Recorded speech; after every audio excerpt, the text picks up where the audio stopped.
Buenas tardes, otra semanita más. Y una clase más, y esta es la número 39, nada menos, sobre un tema interesante que es doble, el amor a los enemigos, donde tendremos que precisar también la noción de enemigo, y luego la discusión sobre la ética interina, la ética de Jesús, que no vale para la vida corriente.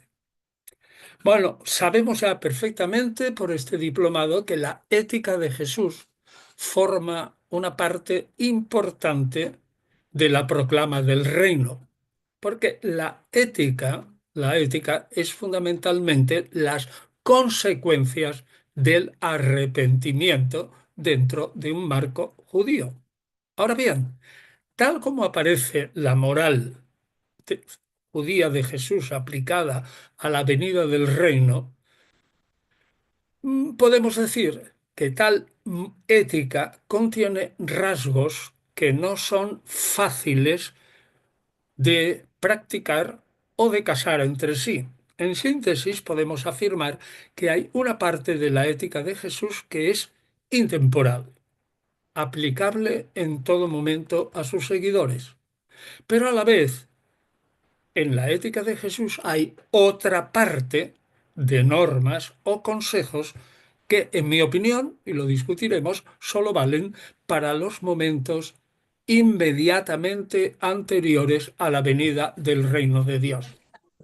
Y como ya sabemos que Jesús esperaba que esta venida iba a realizarse durante su vida, o inmediatamente después de una posible o previsible muerte como profeta en Jerusalén, pero que vendría tras su resurrección por parte de Dios, al igual que el resto de los humanos, o al menos los israelitas, según algunos judíos, para ser llevados ante el tribunal de Dios en el juicio final y los absueltos entran en el reino. Pues de acuerdo con la conocida tesis de Albert Schweitzer, muy criticada por los apologetas profesionales, yo sostengo que esa parte de la ética proclamada por Jesús, a saber, la recomendación de la venta absoluta de todos los bienes y su donación a los pobres, la posición secundaria o precisión, prescindir de la familia y la ausencia total de interés por la economía y por el trabajo como sustento ha de calificarse de interina, que viene de interim, el entretanto.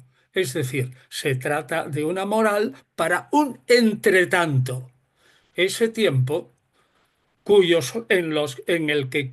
los posibles cumplidores de las normas de Jesús se hayan condicionados totalmente por la inmediata venida del reino de Dios. Algunas.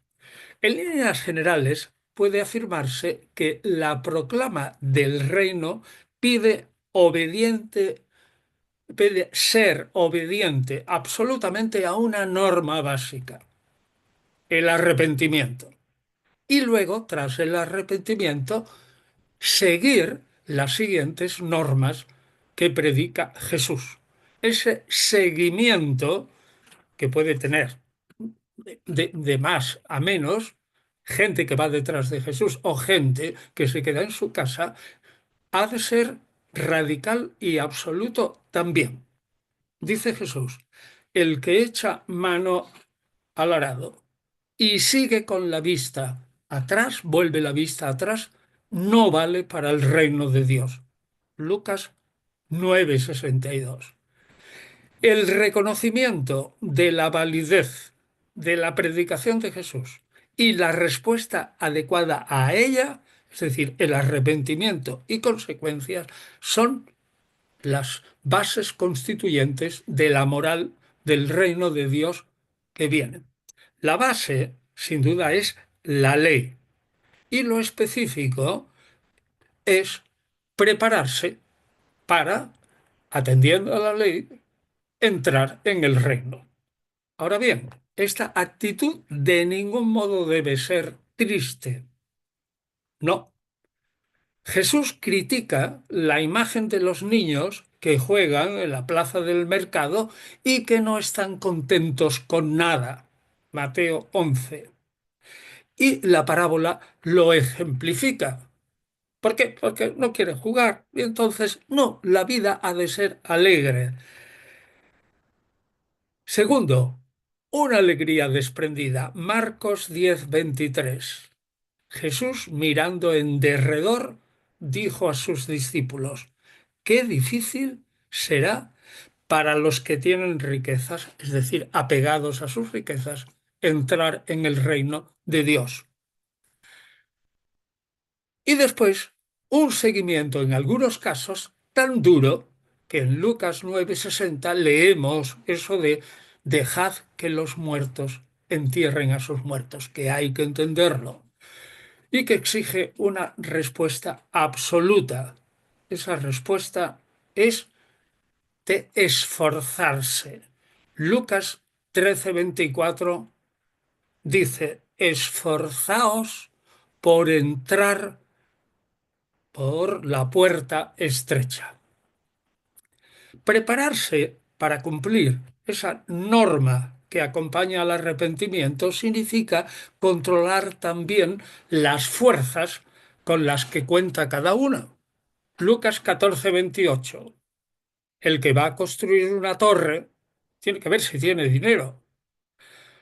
Otra, el arrepentimiento es necesario, pero no importa en el sentido de que sea a primera hora, incluso a última hora es bienvenido, porque el reino de Dios es un regalo. Y los trabajadores de la viña, aunque los que lleguen a última hora de la tarde trabajen poco, es decir, se arrepienten tarde, Mateo 20, sin embargo, van a recibir la misma paga. Y no vale que tú te proclames justo. Parábola Lucas 18 del fariseo y el publicano. De nada vale el orgullo de creerse justo, y el que se ensalza a sí mismo será humillado. La recepción del reino supone esa humildad del pecador arrepentido y la inocencia de un niño que tiene en Dios una confianza y obediencia ingenuas y totales. Marcos 10. Además, hay que rezar mucho. Si se escucha a un amigo inoportuno que pide pan por la noche, ¿cuánto más prestará Dios atención a los suyos? Lucas, como siempre, mi alergia, no importa. Lucas 11 o Lucas 18, el juez inicuo. Sin embargo, el precepto fundamental, característico del Evangelio de Jesús, es el mandamiento del amor, con una doble fuente, Marcos y la fuente Q. El Evangelio de Juan, de menor valor histórico, presenta a Jesús pronunciando declaraciones sobre el amor a Dios, al prójimo y a los enemigos. Pero basta con Marcos y Q para establecer la historicidad. Además, Q, la fuente Q, presenta a Jesús formulando lo que se ha llamado la regla de oro. Haced por otros lo que quisierais que ellos hicieran por nosotros. Ahora bien, este mandamiento del amor, de la filantropía o de la humanidad plena no está sustentado en los evangelios por una abundancia de textos. Es curioso, un mandamiento básico tiene pocas recurrencias. El doble mandamiento de amor a Dios y al prójimo aparece solo en Marcos y el amor a los enemigos se lee solo en la fuente Q. La sentencia, amarse los unos a los otros, solo se lee únicamente en el cuarto Evangelio. Esta falta de pasajes muy concretos sobre el amor en los Evangelios contrasta con el resumen de la ética cristiana según San Agustín, que afirmaba: ama y haz lo que quieras. Esta sentencia indica que Agustín pensaba que el mandamiento del amor es la quinta esencia del Evangelio, pero la realidad es que el vocablo amor y su verbo correspondiente, amar, aparecen poco en la tradición de Jesús. Veamos pues el texto de Marcos del doble mandamiento del amor, que es el texto uno, como lo conocemos muy bien. Fíjense, lo importante aquí es, lo recalcaremos, es cómo Jesús no establece una igualdad, sino habla de primero y segundo, y luego refuerza el primero con el segundo. Y cuando él escriba cosas raras, en los evangelios, está de acuerdo con Jesús, afirma este: no estás lejos del reino de Dios. En general, se mantiene por la crítica que este diálogo en el que Jesús alaba a un escriba no es raro, ciertamente, porque los diálogos con escribas y fariseos son casi todos polémicos, pero se piensa que no es una creación de Marcos.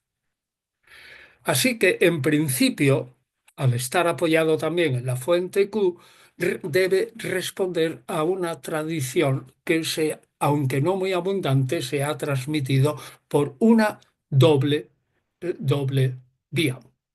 Lo curioso es que Mateo dice que ese escriba pertenecía a los fariseos, así que se trata de un testimonio realmente curioso y único en el que el fariseo está de acuerdo con Jesús. Y como decimos, en contra de la opinión vulgar, no se trata de tres testimonios, Marcos, Mateo y Lucas, sino de dos, Marcos y Q, en Mateo y Lucas. El primer mandamiento, como sabemos, es una cita literal del Deuteronomio 6, 4, 5, que quienes conocen un poco del judaísmo ya saben que forma la primera parte de la famosa y conocida Shema: Oye Israel. El espíritu general del Antiguo Testamento indica que amar a Dios no significa expresar hacia ese Dios ningún sentimiento estrictamente amoroso. No se puede, porque Él es lo absolutamente otro, sino ante todo tener fe, confianza en Él y obrar según sus mandatos. Entonces aquí podría haber acabado la narración, porque el escriba lo que había preguntado es cuál es el mandamiento más importante. El primero. Pero de un modo un tanto sorprendente, por lo raro, Jesús añade un segundo mandamiento que lo conocemos muy bien, del Levítico 19:18, que reza: amarás a tu prójimo como a ti mismo. Estudiando el tono de los mandamientos del libro del Levítico completo, prácticamente la totalidad de los estudiosos afirma que amar al prójimo no significa tampoco experimentar hacia esa persona que está cerca estrictos movimientos de afecto, en absoluto, sino solo la voluntad expresa de no hacer daño, de querer el bien para ese próximo y, en lo posible, llevar a cabo la ejecución del bien. Entonces, la pregunta inmediata será establecer quién es el prójimo. El principio, la respuesta está en la parábola del buen samaritano, pero ya hemos visto que muy probablemente, por toda la estructura, el vocabulario y el estilo, la parábola como tal es una creación de Lucas, lo mismo que la del hijo pródigo. Pero, sin embargo, por el criterio de coherencia, es absolutamente posible que el pensamiento de la parábola sea en idea jesuánico. El prójimo, según el contexto del Levítico, y esto creo que es sabido, no es para un judío cualquier persona del mundo, sino aquel que pertenece al pueblo elegido. Es decir, el prójimo en el Levítico es otro israelita. Y respecto a ese prójimo, el libro ordena que el israelita X debe actuar bien y proteger los derechos de otro israelita, aunque interiormente le tenga rabia o simplemente no le caiga bien. Y pone el ejemplo. Si una bestia de tu prójimo, que no te cae bien, se cae al suelo por exceso de carga, el israelita ayudará inmediatamente al prójimo en la tarea de quitarle la carga excesiva y levantar a la bestia del suelo. En su comentario a este pasaje, Meyer hace muchísimo hincapié en que Jesús empalma dos textos distintos de la ley utilizando la norma exegética denominada Getzerah Shavá. Es decir, se puede comentar el significado de un texto de la Escritura acudiendo a otro texto en el cual aparezca la misma palabra. Y en este caso, la palabra que se repite es y amarás, un pequeño sintagma, y amarás. Jesús es, al parecer, por lo que tenemos de la literatura rabínica, el primer estudioso de la ley que aplica este principio a partir de dos textos y supone un cierto conocimiento de las escrituras, ya que la expresión y amarás, si se ve el diccionario y las concordancias, solo aparece 4 veces en toda la Biblia hebrea. Es decir, Jesús tenía bien en la memoria y junta dos textos precisamente por el y amarás. Además de la unión, Jesús introduce un orden. Son importantes, sí, pero no iguales. Hay un orden de prelacía. Hay un primero y un segundo. Y los demás son importantes, pero están a distancia. De tal manera que Jesús se muestra de acuerdo con el escriba, el legista, que el cumplimiento de estos dos mandamientos, amor a Dios, amor al prójimo, tiene mayor importancia que los sacrificios en el templo. Y esta afirmación es importantísima porque se pronuncia en un diálogo entre dos autoridades de la escritura dentro del templo mismo. Y porque este diálogo es singular y raro en la tradición sinóptica.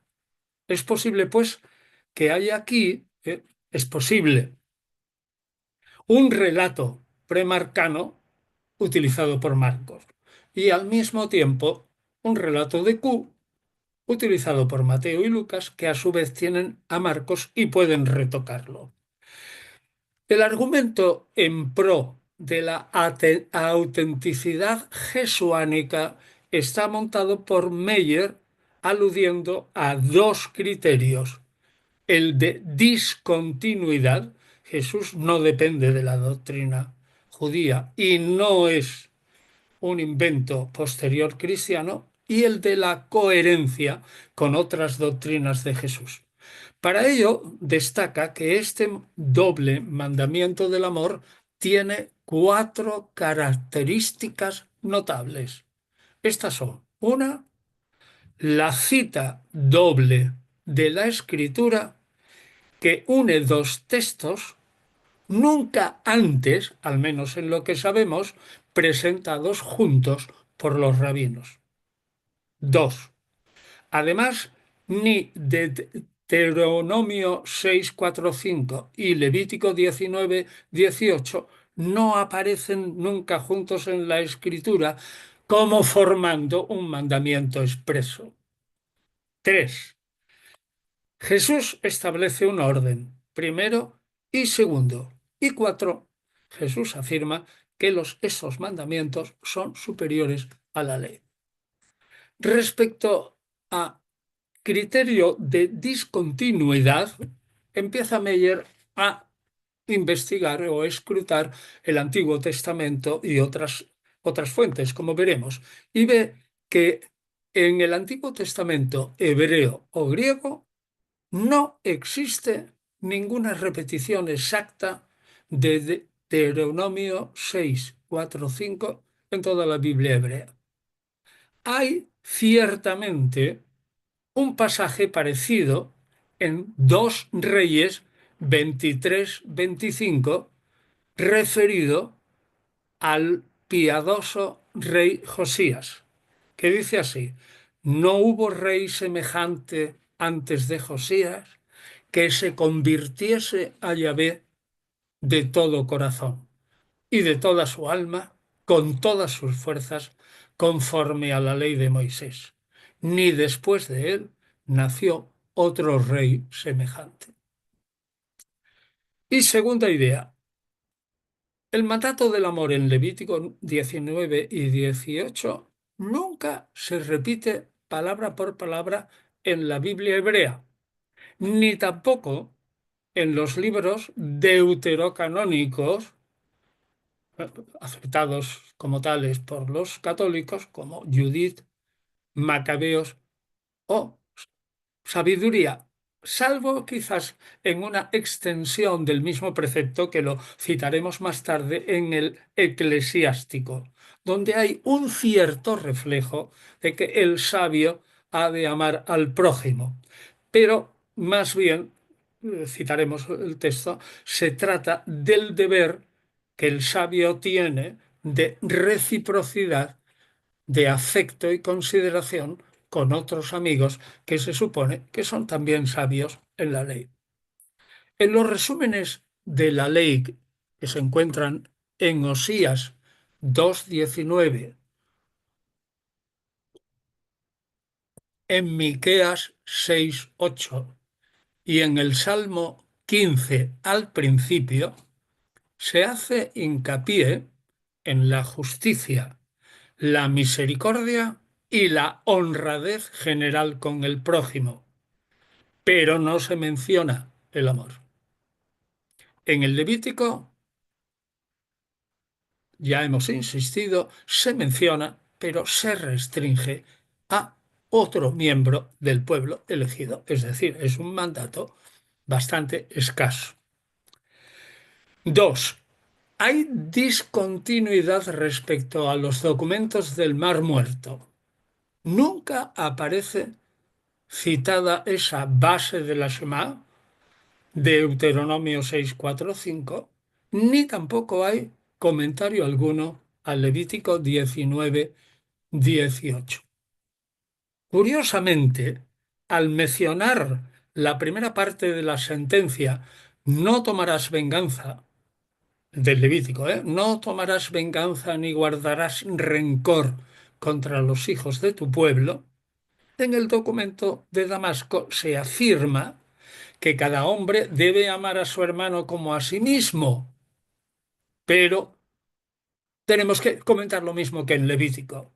Es evidente que en el documento de Damasco no se refiere a cualquier prójimo, sino solamente a otros hermanos, y en concreto, naturalmente, a los esenios, porque los demás que no guardaban la ley conforme el maestro de justicia tampoco se salvaría. En la regla de la comunidad 1QS, en el capítulo 1, al principio, se dice que los miembros del grupo han de buscar a Dios con todo su corazón y con toda su alma, y amar todo lo que Dios ha elegido. Es decir, hay que amar a los hijos de la luz, por tanto, a los del grupo. Pero aún así, se añade que hay que odiar todo aquello que Dios rechaza. Es decir, a todos los gentiles del mundo, millones y millones, incluidos los judíos que no pertenecen a la secta esenia apartada en el Mar Muerto. Por lo tanto, esta norma de Qumran impide igualarla al precepto del Levítico. En tercer lugar, en los apócrifos del Antiguo Testamento, que como ustedes saben muy bien son al menos 65 libros, tampoco se lee la Shema, con su típica combinación de textos y amor al prójimo, israelita, naturalmente. El mandato sí se encuentra en Jubileos 22, aunque no con toda exactitud, pues falta el añadido como a ti mismo. Hay una leve combinación de temer y adorar a Dios, no se dice amar, unida al precepto de amar al hermano en Jubileos también 36:7, que dice, hay que temer y adorar a Dios. Y respecto al prójimo, que cada uno ame a su hermano con compasión y justicia, no queriendo mal alguno para él. En los testamentos de los 12 patriarcas, que es una obra muy ética y muy moral, en el testamento de Isacar, capítulo 5 al principio, y curiosamente en los oráculos sibilinos, en el libro octavo, versos 4:8:1 y 4:8:2, aparece claramente lo siguiente: amar ante todo al prójimo como a uno mismo y amar a Dios con toda el alma y servirle, es decir, al revés, pero en el fondo es lo mismo. Ahora bien, aunque aparezcan unidas el amor de Dios y el prójimo, tanto el testamento de Isacar 5 como los oráculos sibilinos, estos versos del libro octavo, en opinión de los estudiosos, se trata de textos cristianos o textos judíos retocados por cristianos. Meyer señala también, y lo ha estudiado muy bien, con lo cual nos fiamos de sus estudios, que la discontinuidad se muestra en la obra completa de Filón y de Alejandría, en la que los preceptos de la ley, en los dos, se resumen en la Eusebia, Eusebio, el piadoso, Eusebia, piedad, recto, culto a Dios, y filantropía, amor a los hombres, unida a la justicia. Pero no hay una formulación parecida, ni mucho menos la unión. En la Mishnah y el Talmud se encuentra, es verdad, alguna cita dispersa de Deuteronomio 6:4-5 y Levítico 19:18, pero no se unen, ni tampoco se declaran como normas esenciales de la Torá con un orden primero y segundo. En el siglo III, en un comentario al Levítico denominado Sifra, hay una cita de Levítico 19:18 y un comentario, o sea, la parte final, y un comentario de Rabí Akiva.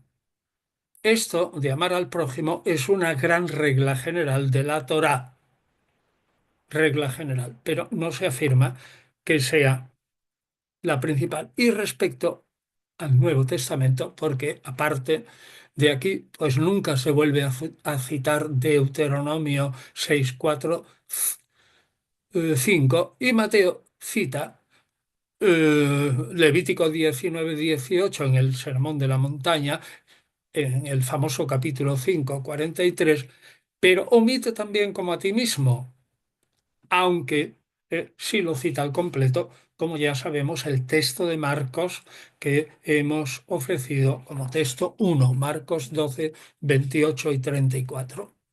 Curiosamente, es Mateo, quizás apoyado en Gálatas, que quizás conociera, Gálatas 5:14, que dice, la ley entera llega a su plenitud en un solo precepto.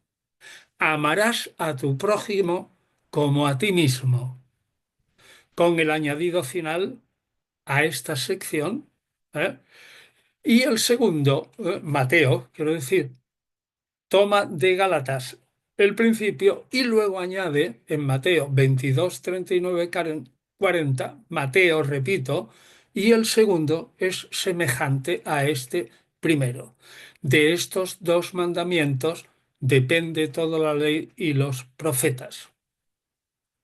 Cuando Jesús pues pensó probablemente en una síntesis, pero sobre todo pensó, sin duda, en una síntesis, pero sobre todo lo que pensó en ordenar el valor de los mandamientos. Es decir, primero ante todo amar a Dios y también muy importante, pero en segundo lugar, amar al prójimo.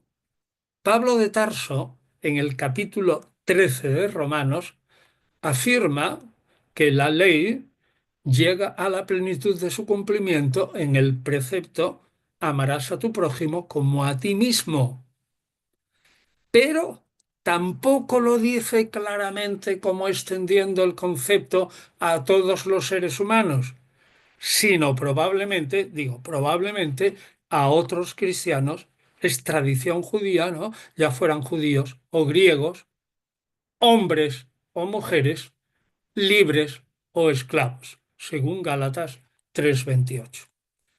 Y el autor de la epístola de Santiago cita también Levítico 19:18 muy elogiosamente y afirma, contra toda parcialidad hay que luchar cumpliendo la ley regia, según el pasaje de la Escritura, amarás a tu prójimo como a ti mismo.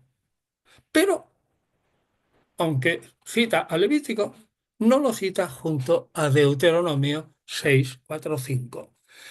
En síntesis, puede decirse que ni en el Antiguo Testamento, la Biblia hebrea, ni en los apócrifos, ni en los manuscritos de Qumrán, ni en Filón, ni en Josefo, ni en el Nuevo Testamento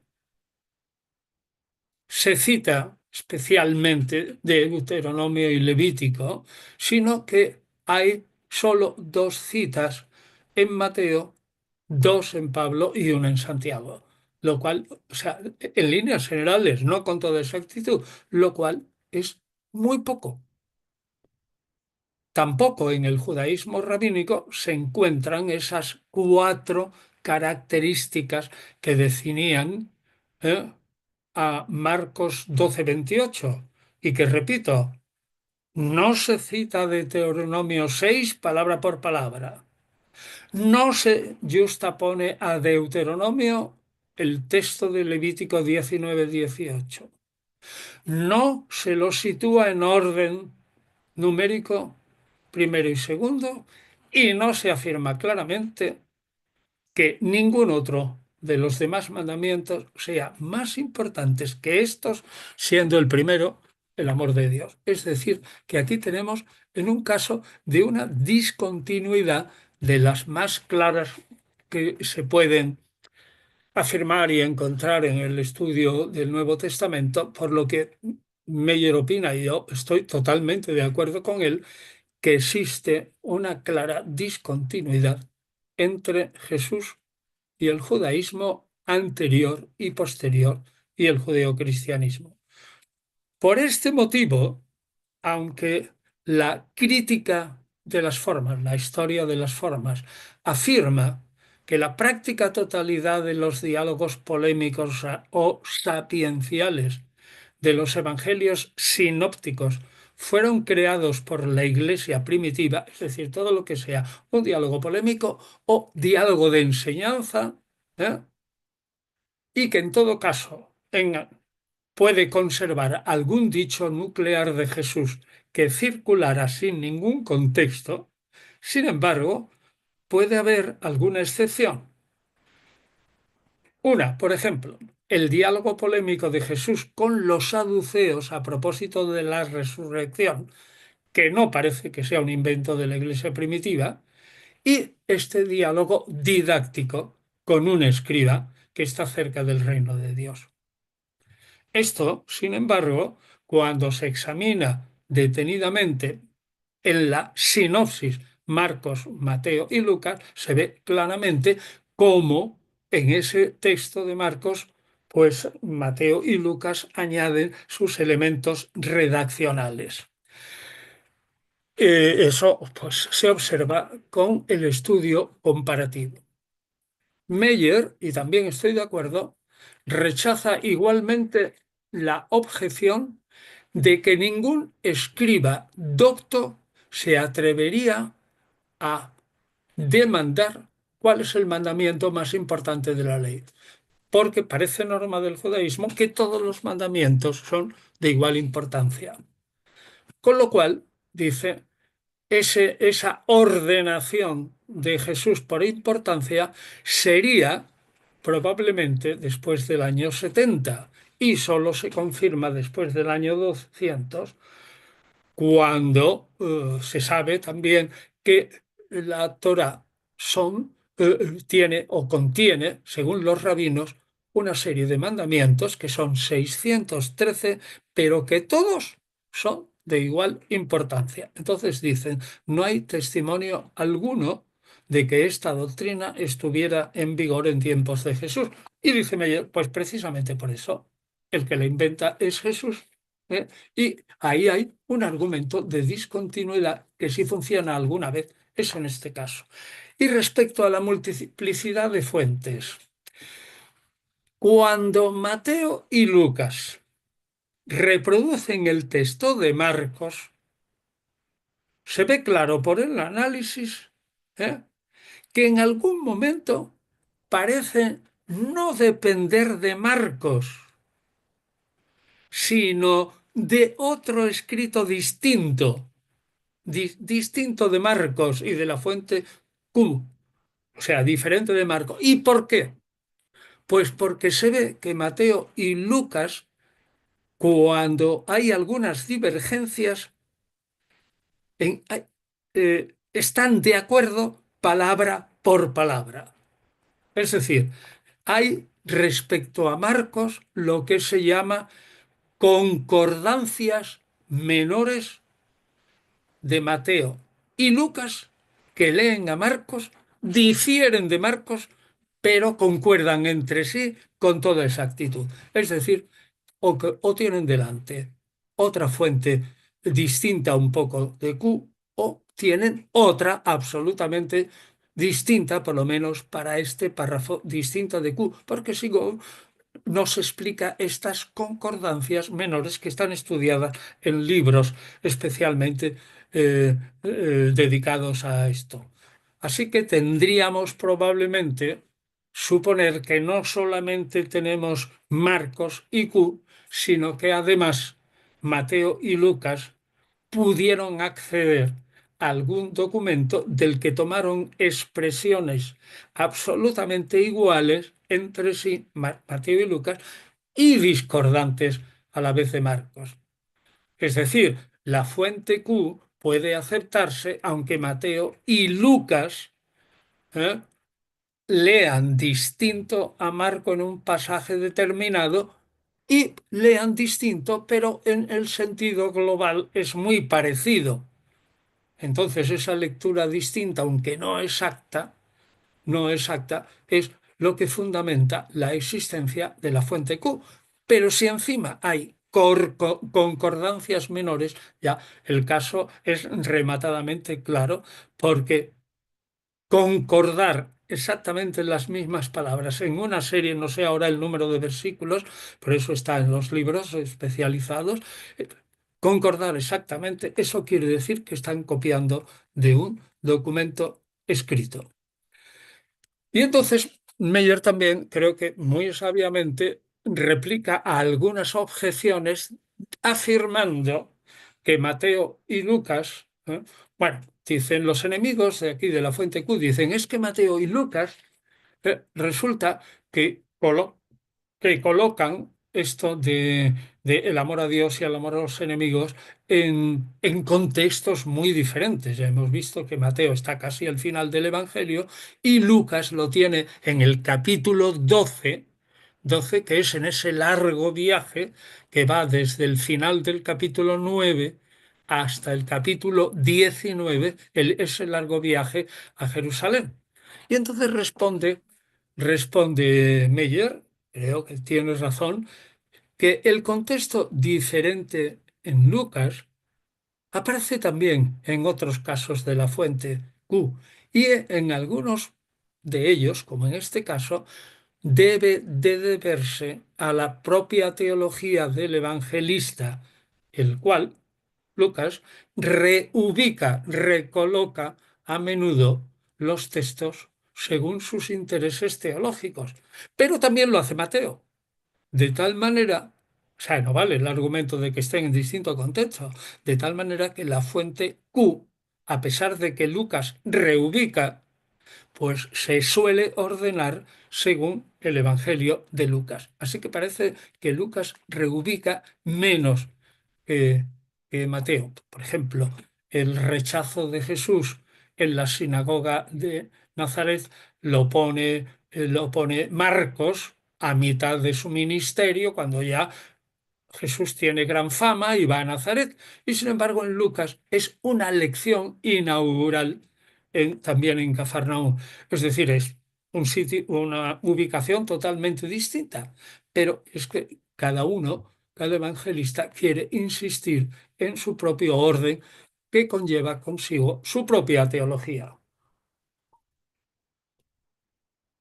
Segundo, contra Q. Hombre, es que hay muchas mejoras estilísticas del estilo griego de, de Marcos y Mateo y Lucas, pues cada uno lo enmienda de una manera distinta. Bueno, de acuerdo, pero ya hemos dicho antes que aunque lo enmienden de manera distinta, no dicen lo que afirma Marcos. Y a pesar de esas enmiendas distintas, como vemos, sobre todo por las concordancias menores, es un argumento en pro de que existe una fuente Q distinta de Marcos a la que tuvieron acceso Mateo y Lucas. Por lo tanto, tenemos aquí claramente un argumento de doble fuente, repito, Marcos, Mateo, Lucas, reforzado por el argumento de las concordancias menores entre Mateo y Lucas.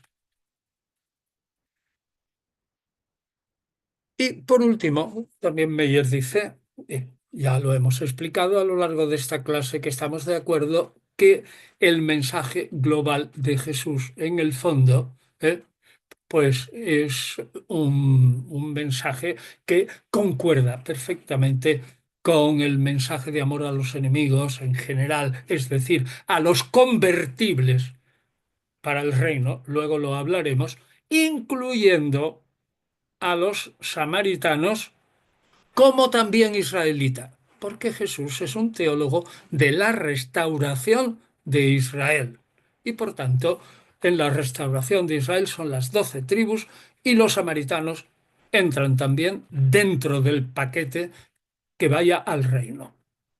Bien, y ahora vamos al texto 2 de Lucas 6, que tiene una correspondencia con Mateo 5, 43, 44. Vamos al texto 2, por favor. He escogido el texto de Lucas porque es más amplio, es decir, pone más casos. En este amar a los enemigos, Jesús no cita ningún texto de la Escritura. No cita el Levítico como antes, amor a Dios y amor al prójimo.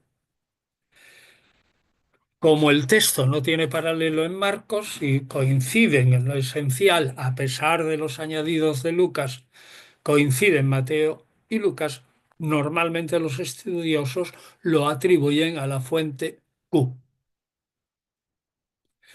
Y Meyer dice, hay muchos paralelos en las religiones a lo que se afirma aquí, pero lo que no tiene paralelos en diversas religiones, incluido el enemigo, es si reducimos el amor a los enemigos a una frase lapidaria. ¿Por qué?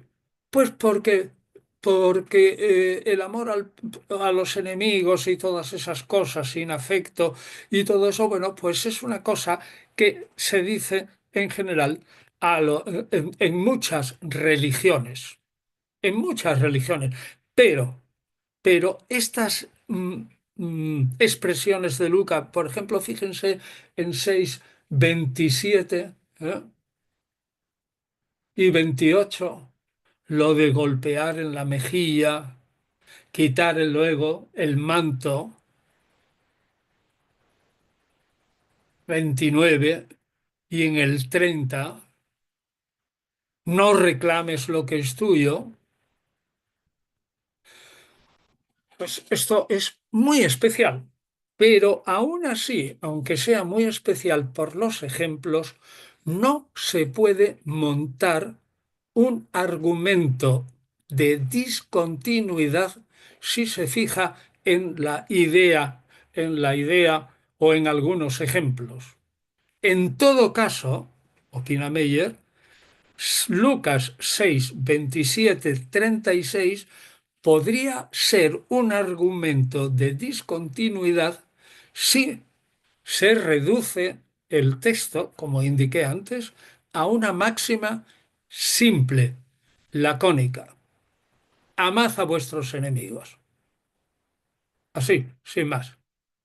Entonces Meyer, y esto ya me convence a mí un poco menos, ¿no? Emplea páginas y páginas y páginas para probar que no existe un paralelo exacto ni en la Biblia hebrea ni en la Biblia griega, aunque sí hay pasajes muy parecidos, como por ejemplo Éxodo 23, 4, 5. Si encuentras extraviado el buey o el asno de tu enemigo, llévaselo inmediatamente, etcétera. O en Proverbios 25, 21, 22. Si el que te odia tiene hambre, dale pan para que coma. Si el que te odia tiene sed, dale agua para que beba, porque así amontonarás brasas sobre su cabeza, es decir, le pondrás rojo de vergüenza, ¿eh? Es decir, le pondrás carbones encendidos. Es una imagen para decir, la cara se pondrá roja de vergüenza. Entonces Yahvé te retribuirá. Y ahora viene el texto de Eclesiástico 27, 22 al 28, 11, que cité antes, que es algo relativamente parecido, que dice lo siguiente. Por eso lo he dejado aquí porque encaja mejor con este amar a los enemigos en general. Ten presente, dice el texto del Eclesiástico 27, 22, 28 al 11, ten presentes los mandamientos de Dios y no odies a tu prójimo. Pero como dije, se está refiriendo a personas que son como él, sabios, doctores en la ley. No se refiere el autor del Eclesiástico que hay que ayudar a personas malvadas manifiestas, es decir, gente que no cumple la ley. A estos probablemente el autor del Eclesiástico diría allá que ellos y que se pudran, que yo no le ayudo porque son o están contra la ley. Y tampoco, desde luego, en Qumran, recuerde lo que dijimos antes, porque los qumranitas tienen el deber de odiar todo lo que Dios odia. Y en los apócrifos del Antiguo Testamento, la frase lapidaria amar a los enemigos tampoco se encuentra, ni en la traducción griega de los 70. Ahora bien, sí. El amor a los enemigos se entiende como abstenerse de la venganza. O sea, si se piensa que el amor a los enemigos es hacerles el bien absteniéndose de la venganza, ahí sí que hay en los apócrifos, por ejemplo, en los apócrifos del Antiguo Testamento. Por ejemplo, en la famosa novela de José y Asenet, compuesta en el siglo primero antes o en el siglo primero después, se recomienda varias veces abstenerse de la venganza. En el capítulo 29:3 dice, no es propio de un hombre que teme a Dios devolver mal por mal, es decir, venganza. En el Nuevo Testamento ocurre lo mismo. Aparte de Mateo 5:44 y Lucas 6:27, que es este texto, la frase lacónica de decir, amad a los enemigos, no se encuentra tampoco. Pero renunciar a la venganza sí se encuentra, por ejemplo, en Pablo, Primera Tesalonicenses 5:15.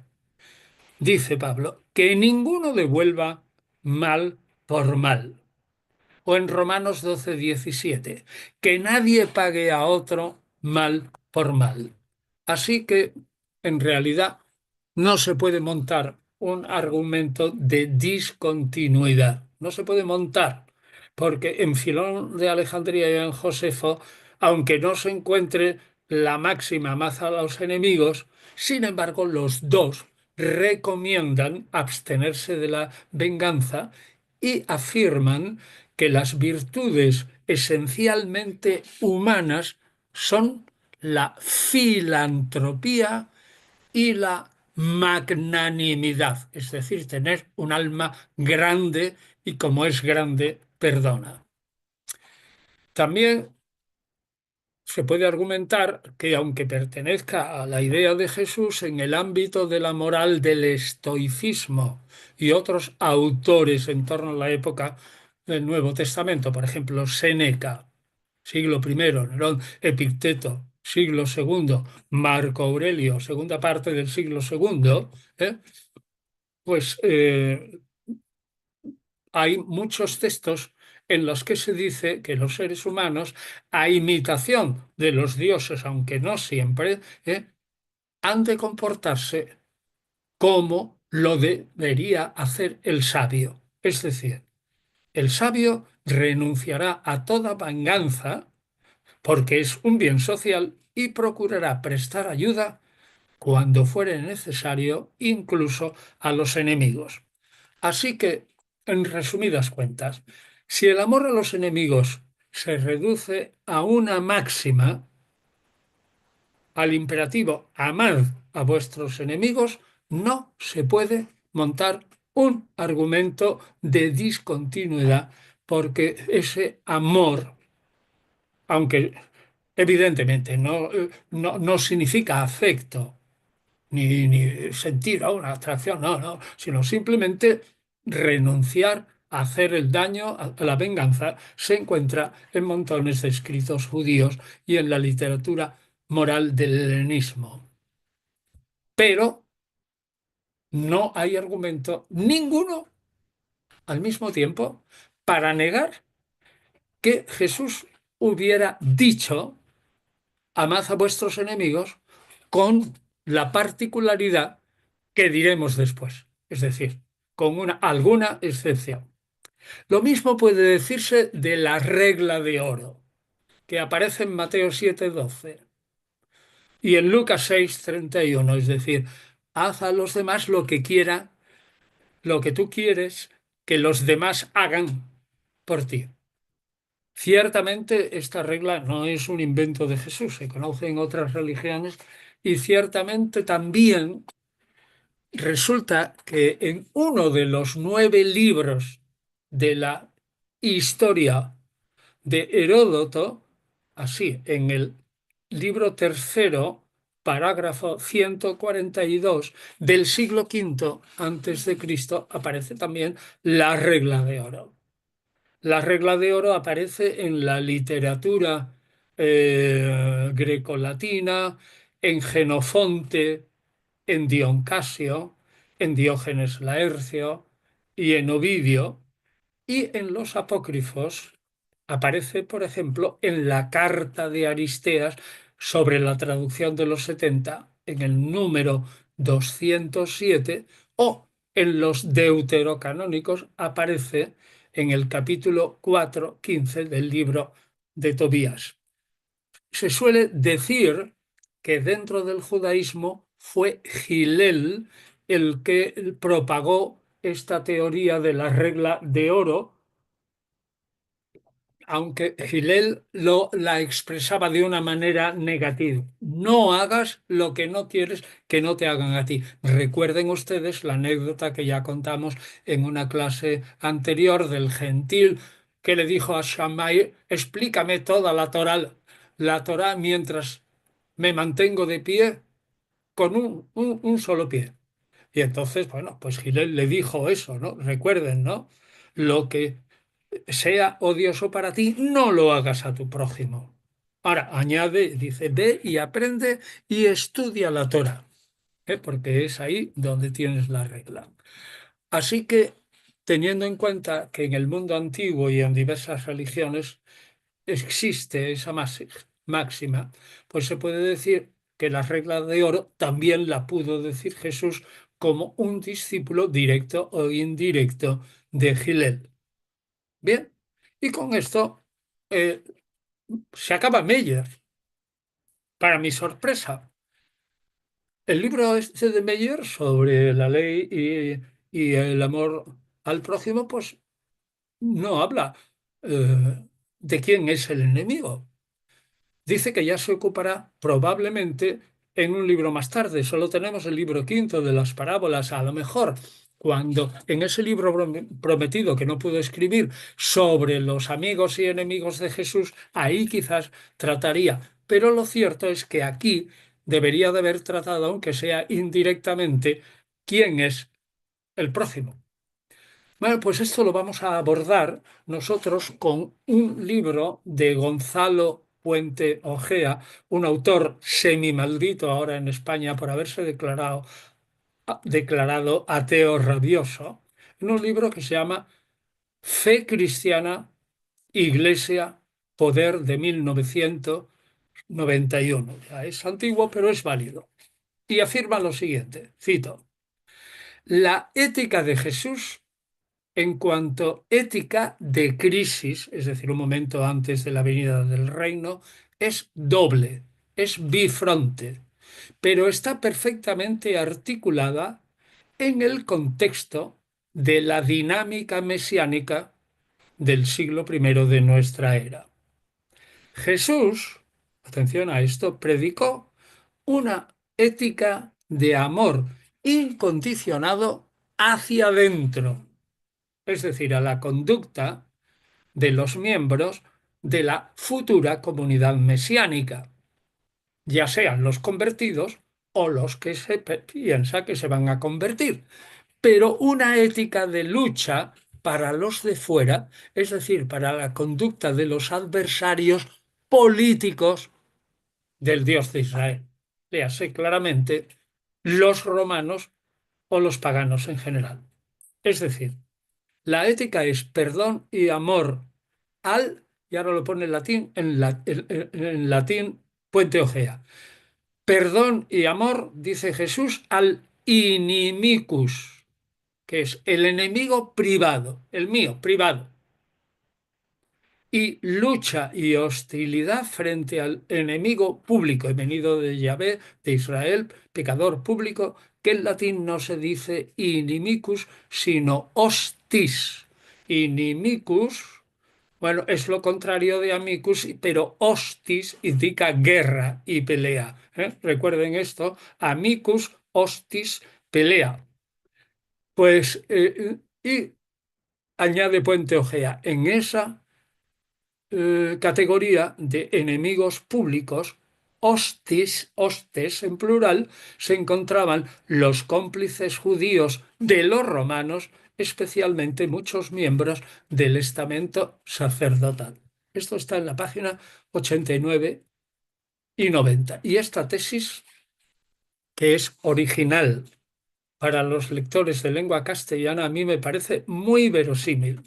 Y la tesis La fundamenta Puente Ojea siguiendo al famoso jurista alemán Carl Schmitt, Schmitt,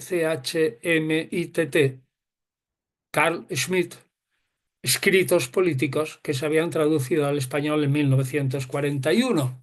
Este jurista era muy famoso, pero era nazi y no ha tenido luego una buena prensa. Entonces, de acuerdo con Carl Schmitt, postula Puente Ojea que el texto evangélico, redactado en una lengua, el griego, que distingue claramente como el latín, entre enemigo privado, inimicus, recuerden, no amigo, que en griego se dice echthros, y enemigo público, hostis, que en griego se dice polemios, de polemos, polémica, guerra. Resulta que el griego distingue claramente entre uno y otro. Ahora bien, el problema está en que Jesús, cuando emplea la palabra enemigos en el texto sinóptico, no emplea el vocablo polemios, polémica, sino que emplea el vocablo echthros, inimicus, enemigo privado. Por tanto, cuando Jesús dice esa norma, hay que pensar, amad a vuestros adversarios, bien, privados, pero nunca dijo amad a vuestros auténticos enemigos, es decir, de Yahvé y de Israel. Con otras palabras, Jesús mandó amar a los enemigos privados, personales, con los únicos con los que tiene sentido un acto de renuncia a venganza por diferencias de tipo relacional y no a los enemigos políticos, tanto algunos judíos colaboracionistas como especialmente los romanos, que eran enemigos del Dios de Israel.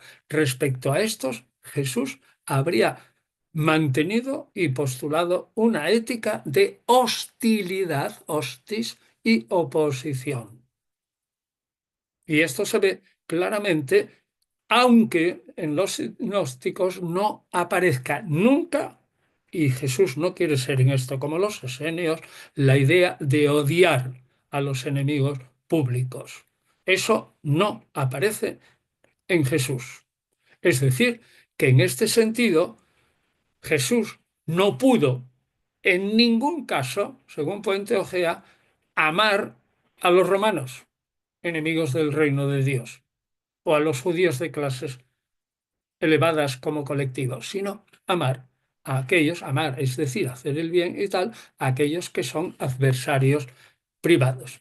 Muy bien, esto es respecto al griego del Nuevo Testamento. Pero lo que pasa, y la dificultad está en que el griego de los 70,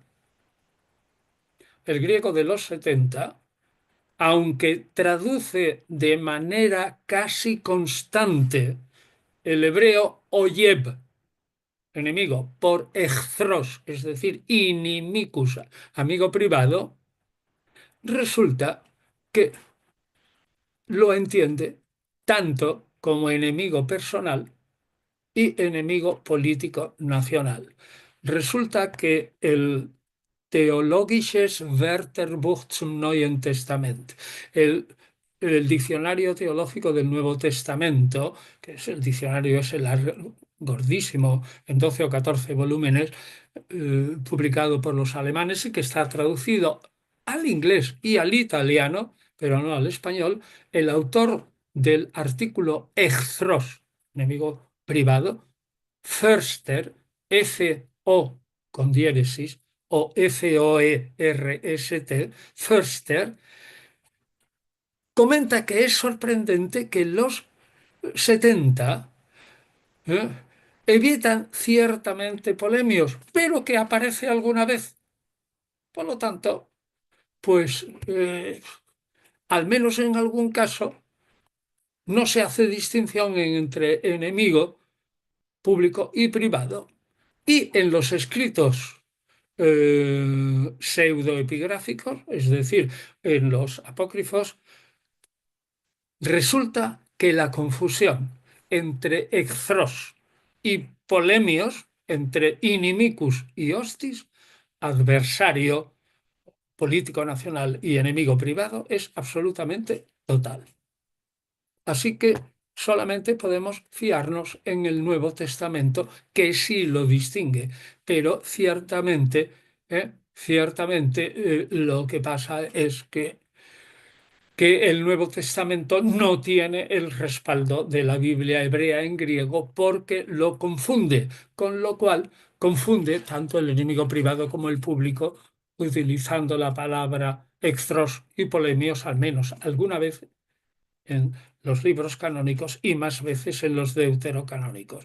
Por tanto, aquí nos queda alguna duda. Ahora bien, si se acepta la tesis de Puente Ojea, sí que queda absolutamente claro que Jesús, cuando habla de poner la otra mejilla, que des la túnica, que no cobres intereses, incluso que cuando un soldado, que probablemente es un sirio, son los soldados en el Israel del siglo primero no eran romanos normalmente, las cohortes, en Israel no había ninguna legión, había 6 cohortes que estaban, par de ellas en la Torre Antonia y 4 en Cesarea, pero la mayoría eran auxilia, es decir, esos soldados eran sirios y hablaban Galileo del norte.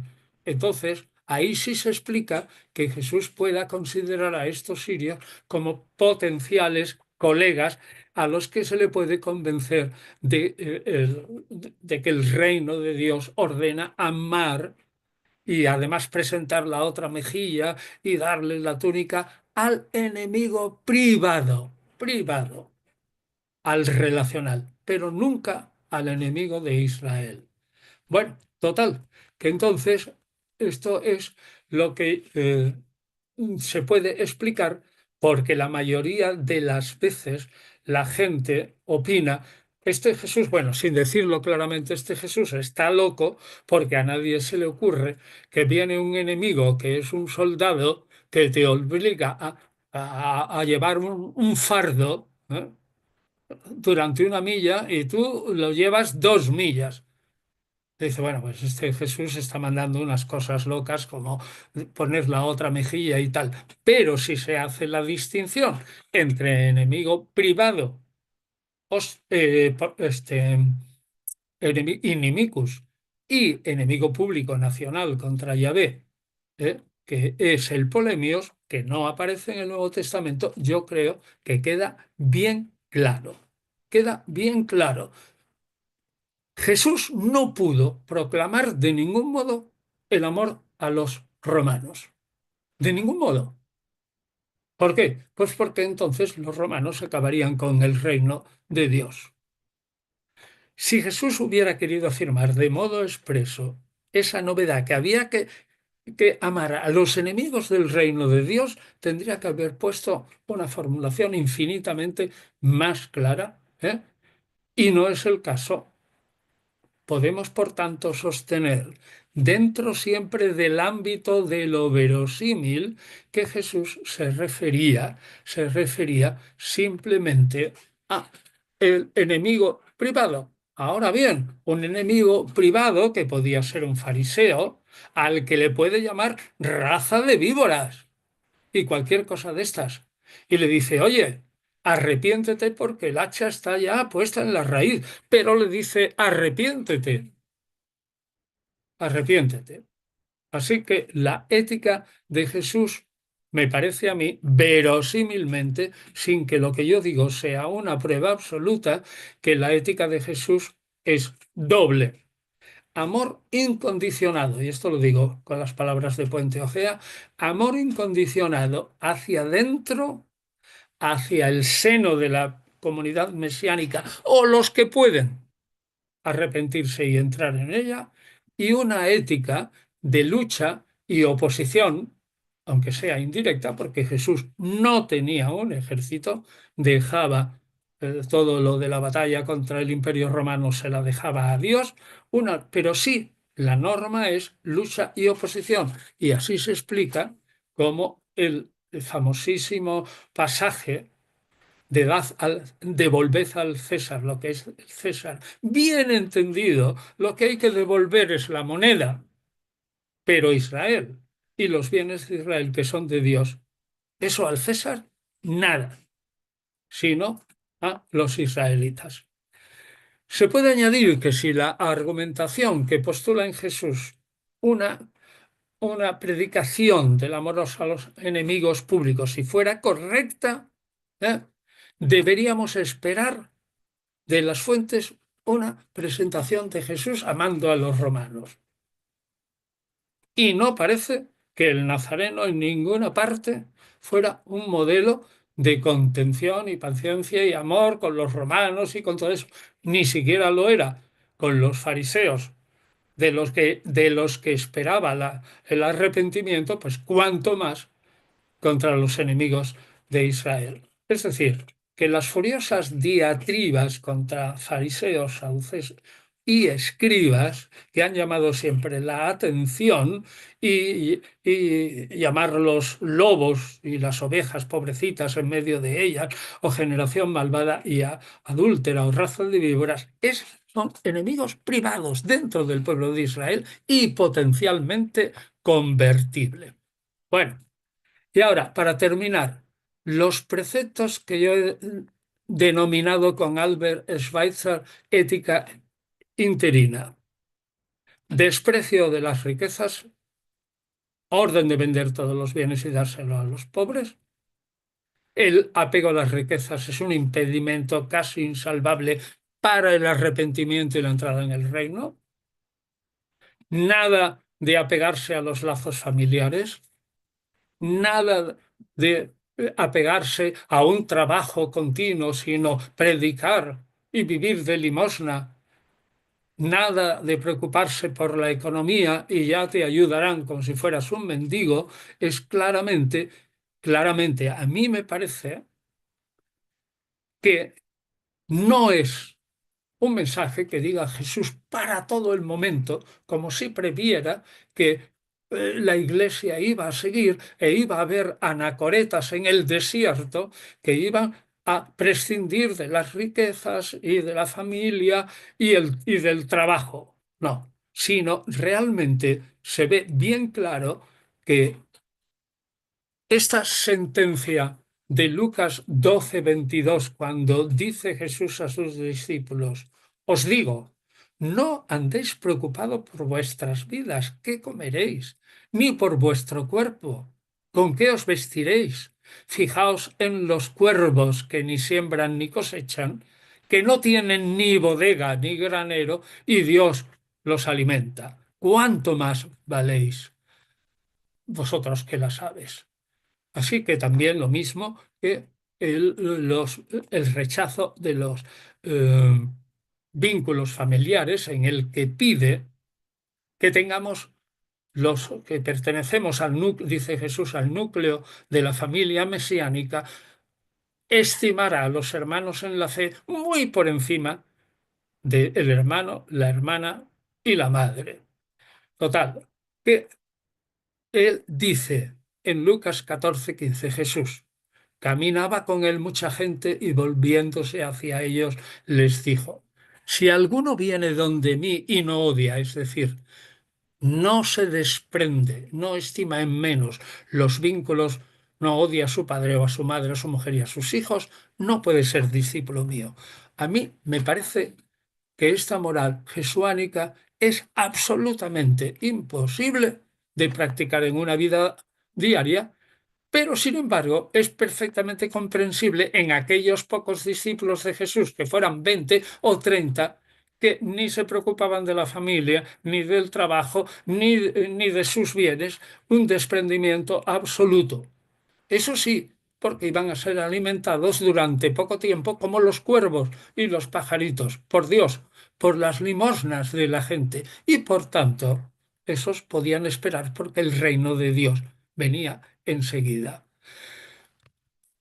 Rudolf Bullmann, en la Teología del Nuevo Testamento, publicado en español en 1981, dice que esa ética que Albert Schweitzer y yo mismo llamo interina, es escatológica y que se refiere a la ética del reino, el reino futuro, la jauja feliz, no habrá trabajo, la familia no importa y tal.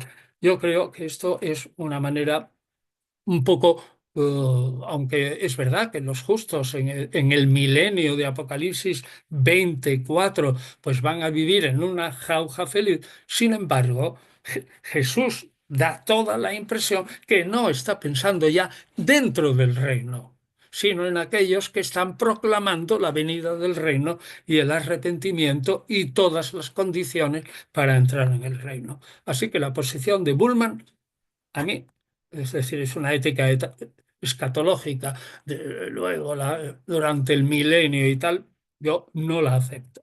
En síntesis, hemos dicho, amar a Dios y amar al prójimo, el judío, incluido el samaritano, es auténticamente jesuánico. ¿Por qué?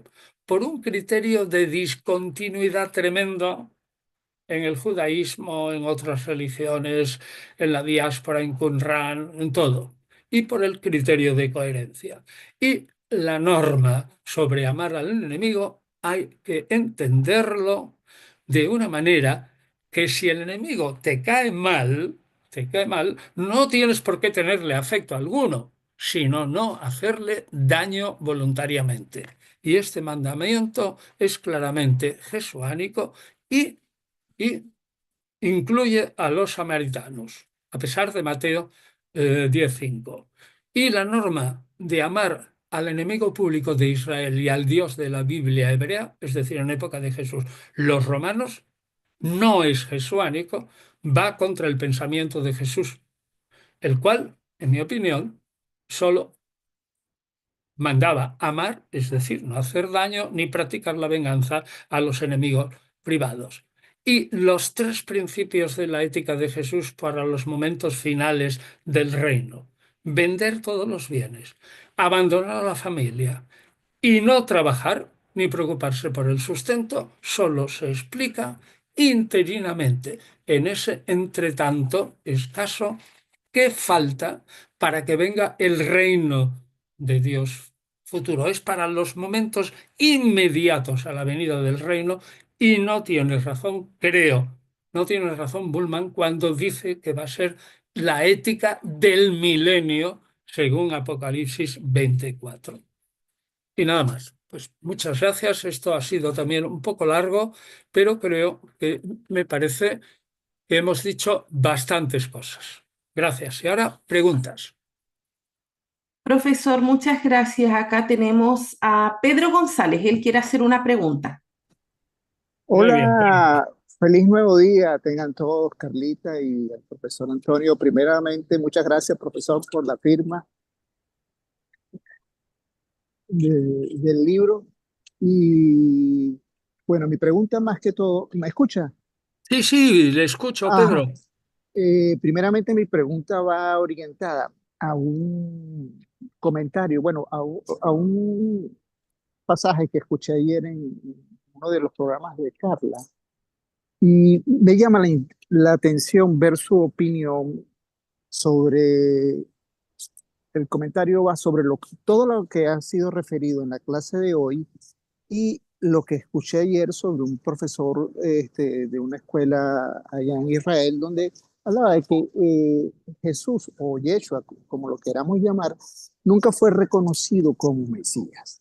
Entonces, viendo a través de todo el contexto de todos estos casi 40 programas que he escuchado, he visto que por lo que usted ha explicado, Jesús, si hay alguien que está más apegado a la Torá y, y a promover las leyes del judaísmo, este, mi pregunta va, ¿usted considera que pudo haber sido Jesús considerado Mesías por alguna parte del pueblo que estaba en la antigua Palestina? Bueno, respondo. Yo creo que no. Y creo que no por la sencilla razón. una norma absolutamente general entre los judíos es que el Mesías no puede fracasar. Y cualquier Mesías que fracase, es decir, que no instaure o que no prepare el camino para una instauración del reino de Dios, y en la época de Jesús es en la tierra de Israel, ese individuo no será considerado el Mesías. Y la mayoría inmensa de los judíos no creyeron en la resurrección de Jesús, ni tampoco en el mesianismo de Jesús. Es más, y respecto a Jesús en el judaísmo actual, yo he afirmado muchas veces que los intelectuales judíos que estudian la Biblia no les cabe ni la menor duda desde mediados, finales del siglo XIX, pero sobre todo desde un poco antes de mediados del siglo XX, que Jesús era un judío integral y que por lo tanto pertenece a sus filas. Ahora, aún así, tampoco dicen que Jesús fue el Mesías y nadie le hizo caso. Y la prueba es que como ahora es muy difícil que nazca un héroe personal que conduzca a Israel al triunfo sobre todas las naciones, la inmensa mayoría de los judíos piensa, junto con el libro de Daniel, que la figura del Mesías ha de ser considerada colectivamente. El Mesías es todo el pueblo de Israel y de eso están absolutamente convencidos todos los judíos fanáticos, que están casi muchos de ellos concentrados en Jerusalén, están absolutamente convencidos de que tarde o temprano vendrá el reino de Dios y que conforme a los profetas, Israel dominará absolutamente a todas las naciones del mundo y la tierra será un conglomerado de naciones destruidas si no aceptan a Yahvé, o un conglomerado de naciones que aceptan a Yahvé, pero que Israel tendrá la primacía política y militar. Están totalmente convencidos. Pero eso será el pueblo de Israel en su conjunto. Así que usted dirá, bueno, ¿y cómo se puede pensar esto en el siglo XXI?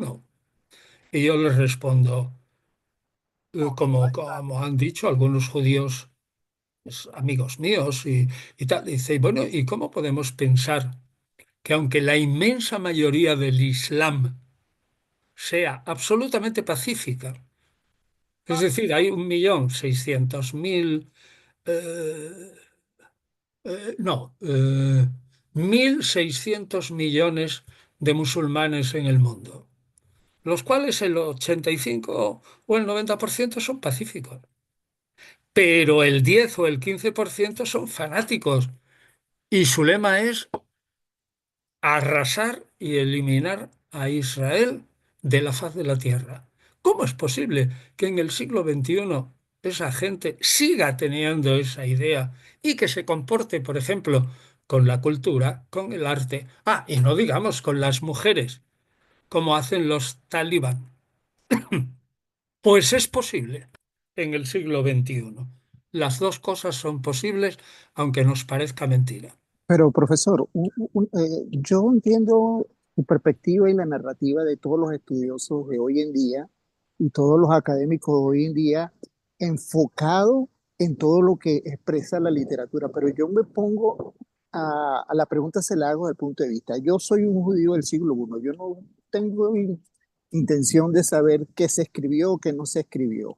Rompo los paradigmas del momento. Llamo a los fariseos serpientes. Supuestamente entro al templo y hago lo que hago. Todo lo que usted expresó hoy en la clase, eso no pudiera llamarnos a contextualizarnos como si estuviéramos en el siglo XXI, no como hoy toda la información que tenemos, no lo pudiera llevar a pensar que pudo haber sido por alguna parte de la gente de Palestina considerado el Mashiach, como dicen los He hebreos. dicho que no, porque no creían en su resurrección y porque había muerto en la cruz. Es decir, para reconocerlo como Mesías es necesario que el aparente fracaso de la cruz sea en realidad algo fundamentado Pero en la no sé si me, voluntad divina. no sé, no estoy hablando después de muerto, estoy hablando en vida. Ahí cuando usted me está profesando eso, así como Barcova también estuvo, mientras estuvo vivo, lo consideraron el Mesías, y a muchos lo consideraron el Mesías mientras estuvo vivo. Mi pregunta es, mientras estuvo vivo, mientras estuvo predicando, no después de muerto, porque después de muerto ya podemos, Pero en Jesús hay que pensarlo después de muerto. En vida es posible que algunos, vamos, casi seguro que algunos lo consideraran el Mesías, independientemente del número de gente que entrara con él en la entrada en Jerusalén. A mí no me cabe la menor duda, en vida, pero yo no, no hablo en vida, yo bueno, hablo tras yo, su muerte. no, yo me estaba enfocando a eso, al contexto, porque de hecho toda la narración que usted dio hoy sobre lo que predicó en vida Jesús, ok, después ahorita analizado vemos que era más judío imposible. Bueno, Entonces, estupendo, claro. Y Joseph Klausner lo dice claramente. Si hubo algún judío en el siglo primero estupendo, este fue Jesús. Aunque se pasó de la raya, dice Klausner, ¿no? Entonces sí, pero en vida. no, yo hablo en vida. Yo por eso le estaba diciendo, situado en el, porque Bueno, pues en vida sí, algunos sí, pero vamos, eso no nos importa, porque en vida ya pasó. Lo que importa es que murió en la cruz y que hay que considerarlo Mesías tras morir en la cruz y tras fracasar. Lo demás, lo que usted diga, son hipótesis y hipótesis plausibles. Pero me pregunto yo, ¿qué más le da a usted que algunos creyeran en Jesús en vida, que era el Mesías, o que no creyeran? Que fueran 10.000 o 20.000 o 100.000 en vida. Si resulta que lo importante es que murió en la cruz, lo importante es que esos 10.000 o 20.000 lo creyeran Mesías una vez muerto en la cruz y creyeran en su resurrección. E históricamente ocurrió que el 99,5 o más del pueblo judío dijo que no era posible creer eso, que no, que eso iba en contra del judaísmo y que por lo tanto Jesús era un Mesías fracasado y no era el Mesías. Yo creo que ya está claro, Pedro, por favor. Es que si seguimos así, discutiendo siempre sobre lo mismo, no vamos a dejar que hable nadie más. Yo creo que ya se le he dicho, Pedro, y no se enfade conmigo, ¿eh? Porque creo que es claro. No importa en vida, importa muerto. ¿Usted está de acuerdo con eso, sí o no? como usted lo acaba de decir, vamos a dejarle la pregunta a otro. Sí, Cuando pero tengamos, no, pero respóndame. cuando tengamos más tiempo, yo podría expresar, porque es que para mí tampoco, desde el punto de vista a lo mejor histórico y para leerla, lo que he leído y lo que converso, puede tener alguna importancia la referencia de Jesús crucificado, ¿no? Pero para mí tampoco eso pudiera tener, porque también es pasado, ninguna relevancia, porque hay un mensaje y a lo mejor el mensaje de la crucifixión vino acompañado más de lo que quiso la Iglesia Católica o los evangelistas, tratar de culpabilizar vamos a decir, a la población de aquel momento y sentirlos culpables de la muerte de un supuesto redentor o alguien que venía a salvarnos y a tenernos manipulados en función de que nosotros somos unos pecadores y que por culpa de nosotros y por eso nos han metido a la cruz hasta por decir, hasta, y para mí la cruz en ese sentido no tiene ningún significado. Es como si pusiéramos a venerar a algún mártir de hoy en día que lo pongan en una silla eléctrica y lo pongan en la silla eléctrica y todos carguemos una silla eléctrica y después hagamos apología y exceso sobre aquel gran, discúlpeme, voy a poner el caso, aquel gran comunicador Piñero que fue el erudito de los evangelios y lo otro. Yo creo que lo que vale es el mensaje que usted está dejando, no el hecho de, para mí, de la crucifixión, que es lo que han tomado como como importancia y creo que ha sido para manipular a las masas desde aquel entonces hasta hoy en día. Bueno, yo le respondo directamente. Lo que usted dice no es la teología de Pablo. Y segundo, Pablo, cuando le aprietas en el binomio cruz y resurrección, opta por escoger la resurrección. Y al comienzo del capítulo 15 de Primera Corintios dice claramente, si Jesús no ha resucitado, vana es nuestra fe. Ya muriera en la cruz o no. Que luego utilizaran la cruz, la iglesia primitiva o la iglesia posterior hasta nuestros días para manipular a las gentes, puede ser verdad. Pero usted tiene los evangelios como un testimonio de que examinados críticamente los evangelios puede llegar con bastante posibilidad de acierto a cuál es el mensaje de Jesús. Si a usted eso le convence, pues pongamos de relieve el mensaje de Jesús, que eso es lo que están haciendo ahora algunas personas con acierto al proclamar una ética universal que en el fondo tiene más parecido con la ética cristiana que la de otras religiones. Y dicen, olvidemos la cruz y la resurrección. La única manera de hacer una moral universal, base de Naciones Unidas y base de todos los pueblos, será llegar a una declaración de normas morales que acepten todos por sí mismas, es decir, porque son razonables. Pero resulta que que a nosotros esa norma, esas normas generales, no matarás, no adulterarás y todo eso, no son razonables. Por ejemplo, para algunos musulmanes fanáticos y otros no musulmanes también fanáticos, para quienes el no matarás no existe y por lo tanto no es una norma universal. Ya tiene usted que los fanáticos jamás aceptarían eso que usted está diciendo, que es dejémonos de la cruz, dejémonos de manipulación, vayamos al mensaje. Bueno, pues hay cientos de millones de personas en el mundo que no aceptarán eso que usted proclama como un mensaje posiblemente válido y consensuado para todos los hombres. Y le pongo el ejemplo de, le pondría dos: el de no matarás, que no aceptan, y el de no robarás, porque algunos dirán, no, señor, tenemos que coger la riqueza de los ricos y repartirlos, dejarles a los ricos un buen vivir, es decir, que vivan bien, ¿no? Pero si tiene 400.000 millones de dólares, vamos a dejarle 1 millón de dólares y el resto repartámoslo entre los pobres.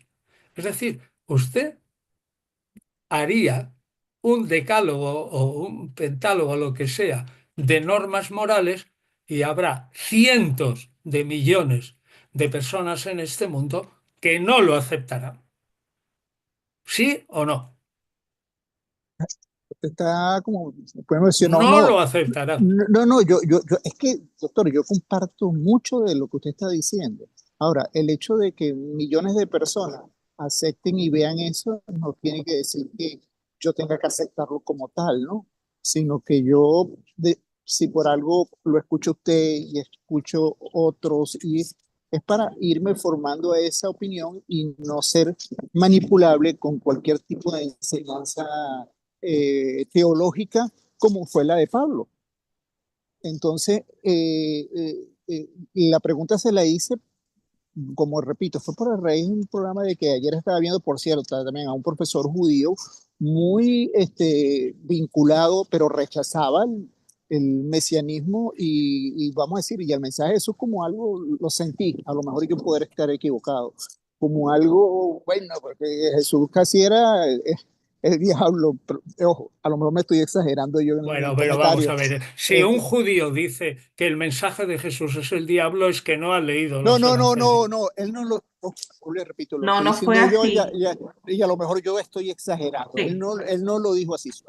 Lo estoy diciendo como yo lo capté, pero no que es el diablo. Ojo, la palabra la estoy poniendo como un superlativo, como algo para manifestar, pero no fue tanto así, sino que lo veía muy enfocado en que no, ok, es verdad, tenía mucha razón y tenía muchos argumentos, pero me hice esa pregunta ayer, bueno, y no pudo haber sido considerado Jesús por su comunidad Mesías, y Y yo le he entonces le dicho dice, que sí, ajá, en vida que sí, que le he dicho que sí. ok, Pero no, y que ahí eso estamos de no acuerdo. importa, pero que sí eso, pero le digo que eso en el siglo XXI no importa, porque eso fue considerado por su comunidad, que fueron unos pocos, no muchos, porque Jesús fracasó en Galilea. Y la prueba que fracasó es que maldijo claramente a Corazín, Betsaida y Cafarnaúm.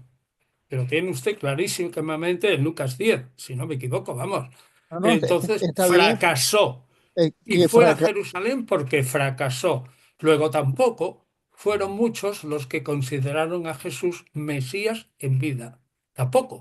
no, pero es que también fracasó y como ha fracasado mucho y como recientemente escuché la historia de uno que tuvo por el siglo, no sé mucho, 17, 18, digo 17, 18, no me acuerdo quién fue, que se convirtió en musulmán, también fracasó y lo Ah, consideraron claro, sí, Mesías. Shebatá y Sebaj. Ajá, Sí, y a lo mejor a Shebatá y Netanyahu Sebaj. Sí, lo dice Mario Sabán muchas veces. ajá, y a lo mejor a Netanyahu lo estarán considerando Mesías y fracasará también. Por eso le digo, es una cuestión también que la podremos Bueno, analizar pero así. ¿no le parece a usted, no le parece a usted que estamos de acuerdo en lo esencial?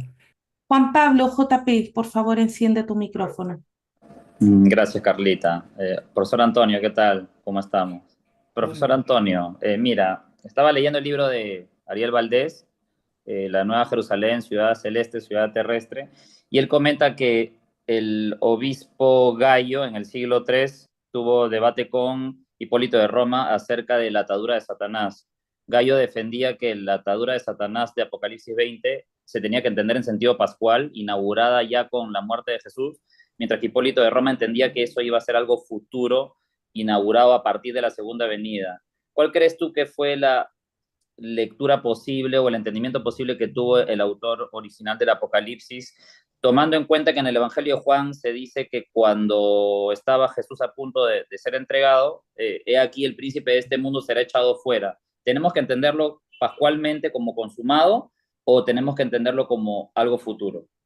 Gracias. No, según el Apocalipsis, ese será echado fuera, es moralmente y en parte, porque el que los escribía sabía perfectamente, si lee usted las cartas del principio del Apocalipsis, que el demonio, el diablo, seguía operando, no solo en el Imperio Romano, sino también entre los cristianos que habían opacado y habían debilitado su fe.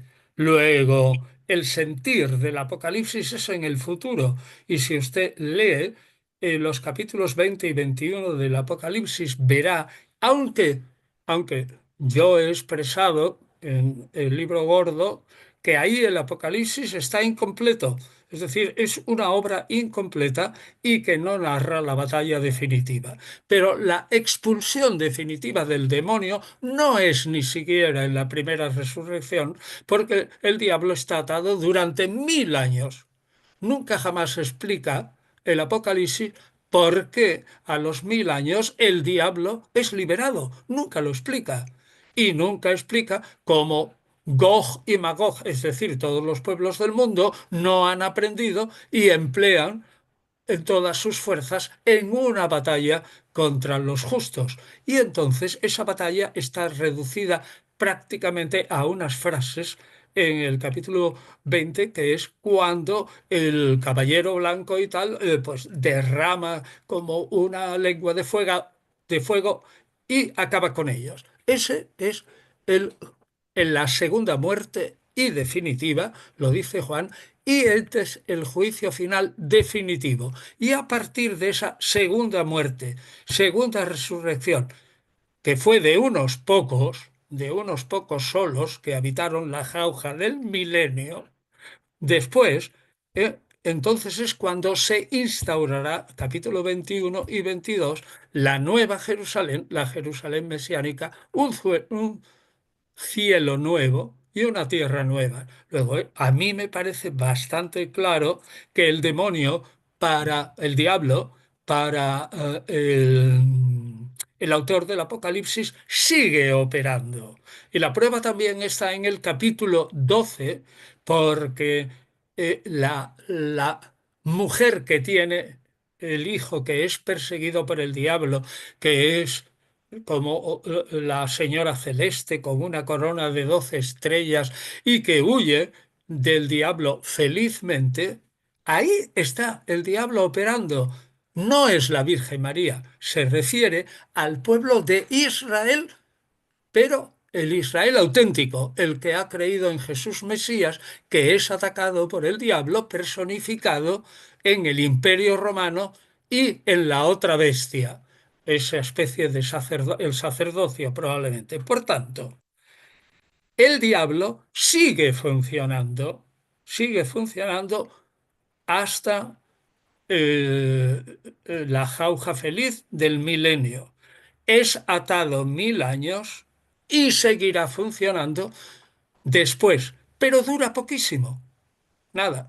Tiene el caballero eh, armado espléndidamente, fulgurante en un caballo blanco y acaba con él y entonces empieza, como le digo, eh, el reino de Dios definitivo. Por lo tanto, es en el futuro. Me parece que cualquiera que lea el complejo del Apocalipsis podrá estar de acuerdo con estos argumentos, porque el diablo sigue actuando todo el tiempo y solo es atado 1000 años. Y al final será atado por siempre jamás. Gracias, profesor. Un abrazo. Profesor, usted me dice si hay espacio para una última pregunta porque ya es tarde o las dejamos para la siguiente semana. No, no, que hagan alguna pregunta porque yo ya tampoco quiero Ok. escaparme. Livni, que Pero, con su pero, manito pero, alzada, por favor, que sean preguntas que se puedan directa. responder brevemente, que no empleemos 10 minutos o 12. Sí. Livni, ¿estás por ahí? Ahí. Buenos días, buenas tardes para usted allá en España, doctor. Un saludo. Mi pregunta Algo. es sobre la clase porque no identifiqué bien una mención que hizo sobre Meyer, sobre los enemigos de Jesús. Mi pregunta concreta es, o sea, siempre se ha dicho pues, por la tradición religiosa o teológica de que los enemigos de Jesús eran pues los judíos, aunque según entiendo por clases pasadas serían solamente, o sea, la élite judía, en este caso los saduceos, y quizás se apoya esta idea o esta tesis en el libro de los Hechos, porque ahí se ve cómo Pablo y los apóstoles rivalizan mucho con los judíos. Entonces mi pregunta sería, según su opinión, ¿cuáles serían los enemigos de Jesús? Si realmente él estaría muy enfocado en los judíos y como que los romanos pasan a un segundo plano, o eso ya es obra de la redacción del evangelista. Gracias. Pues no, no está enfocado Jesús en los judíos nada más que porque los tiene enfrente y porque son criticables. Y porque la gente puede hablar mal de las familias sacerdotales y de hecho lo hacía, y de su colaboracionismo y de su afán de riqueza, etcétera. Pero en realidad, por los argumentos del patrón de recurrencia, que ya llegaremos al final y lo explicitaremos, el verdadero enemigo de Jesús no son sus colegas fariseos ni son estrictamente los saduceos de a pie a quienes los fariseos achantaban, machacaban con unas cuantas exégesis de la Torá. No, sus verdaderos enemigos, los verdaderos enemigos de Jesús son las fuerzas del imperio, quien impide realmente que Israel llegue a su momento final son los sumos sacerdotes, las familias sacerdotales, porque los tiene al lado, pero sobre todo la dureza de corazón del pueblo judío en general, que no ha aceptado su mensaje. Y como fracasa en Galilea, su plan, creo yo, es trasladarse a la boca del lobo a Jerusalén, enfrentarse directamente con los romanos no puede, por la sencilla razón de si hay una cohorte entera en la Torre Antonia, que van a hacer allí 4 pelagatos galileos con sus armas contra soldados profesionales. Entonces ataca fundamentalmente al régimen que apoya al imperio, es decir, las grandes familias sacerdotales. Lo que le importa a Jesús es: yo soy el agente del reino, soy el último profeta, el profeta de la era mesiánica.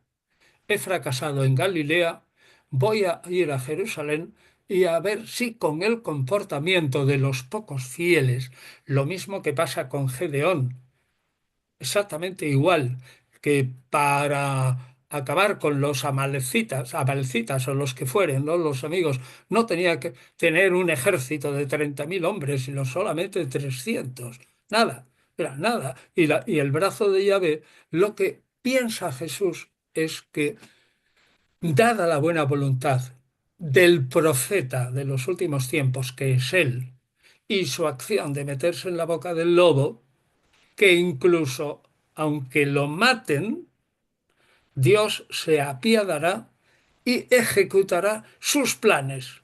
Aparecerá sobre el monte de los olivos, como dice Zacarías 14, sus ángeles liquidarán al imperio romano, bajará en procesión a Jerusalén y allí se establecerá el reino de Dios. Y si a él lo han matado, resucitará junto con otros, participará en el banquete mesiánico y volverá a beber el vino nuevo nuevamente, una vez resucitado él como primicia y todos los demás justos después. Eso es lo que pensaba Jesús, a mi parecer. Ahora bien, esa idea, visto desde el siglo XXI, es, es- es- es de un apocalipticismo y un fanatismo atroz. ¿Por qué? Porque nosotros somos escépticos y agnósticos y ya no creemos en nada. Pero un judío del siglo primero y un judío como Jesús estaba absolutamente convencido que eso es lo que iba a pasar, lo mataran o no lo mataran. Es decir, el reino de Dios vendría en esa misma generación y vendría con todo su poder. Y todo su poder es eso, será aniquilado, como vieron claramente los esenios, en una batalla, y como lo vio claramente el autor del Apocalipsis, en una batalla. El jefe del Imperio Romano es Satanás. Y contra Satanás luchará Miguel y los ángeles y los arcángeles y el caballero blanco. Y finalmente el Imperio Romano se aniquilará y la tierra será nueva. Es que eso es lo que han enseñado todos los profetas de la restauración de Israel, que son Jeremías, sobre todo el segundo y tercer Isaías, Ezequiel en parte, Zacarías.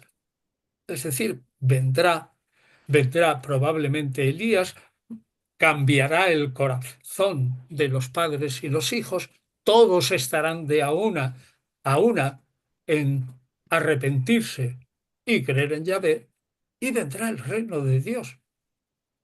Es que es una cosa increíblemente fantástica, pero es lo que se pensaba en el siglo primero y esa es la idea de Jesús.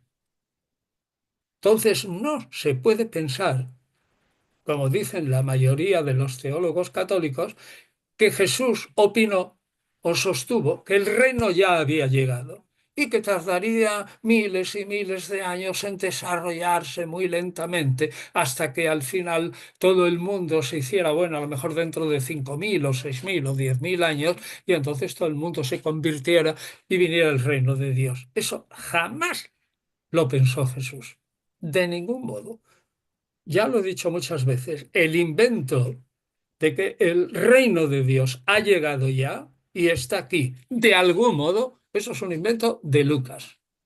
Y es un invento feliz para eh, responder al retraso de la venida del reino de Dios. Y como Jesús había muerto, es el retraso de su segunda venida o parusía que inaugura el reino. Eso es lo que pensaba Jesús. No es lo que pensaba Lucas, ¿eh? Sí, que Lucas cambia radicalmente el mensaje del reino. Y la gente dirá, bueno, este señor, este está loco.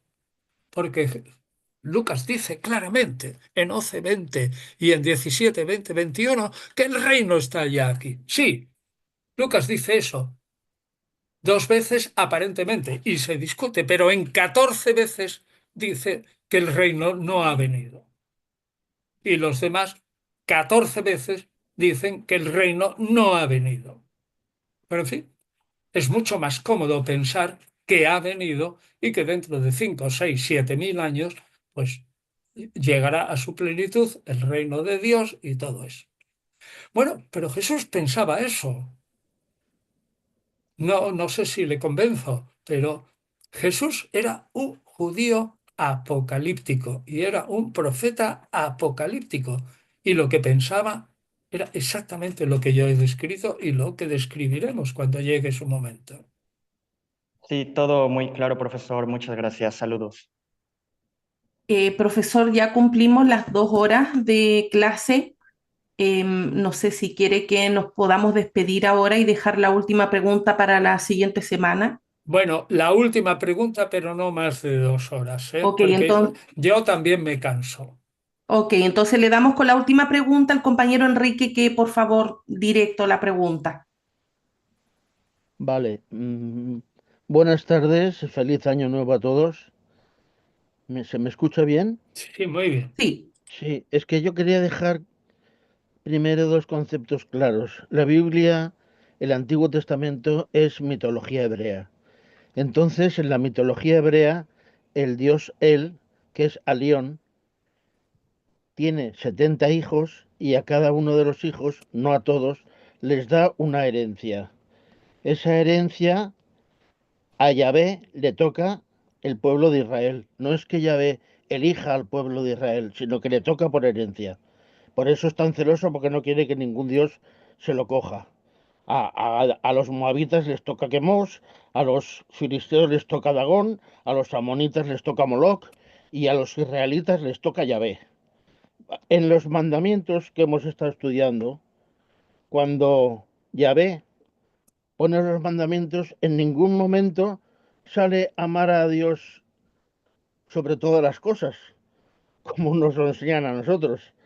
El primer mandamiento es que no tienes que adorar a otros dioses además de a mí. Ese es el primer mandamiento, que no cumplen los cristianos. El segundo mandamiento, según Deuteronomio y Éxodo, no harás ningún ídolo ni nada que guarde semejanza con el cielo delante de mí, que tampoco lo cumplimos los cristianos. No lo cumplimos. El tercer mandamiento es el de no usar el nombre de Dios en vano, que bueno, vale. El cuarto mandamiento, consagrar el sábado, los cristianos no lo cumplimos. Entonces, luego el quinto mandamiento ya lo cumplimos y los del 6 al 10 pues también. Pero entonces tenemos que decir que cumplimos 7 mandamientos o que podemos cumplir 7 mandamientos. Yo no encuentro en ningún lado que a Yahvé se le tenga que amar. Él lo único que quiere es que le teman. Entonces, mi pregunta es si está claro lo que yo pienso o no, porque deberíamos decir que cumplimos 7 mandamientos, no 10. Bueno, bien, sí, es verdad. Yo estoy de acuerdo con las líneas generales de su argumentación, que me parece sumamente correcta.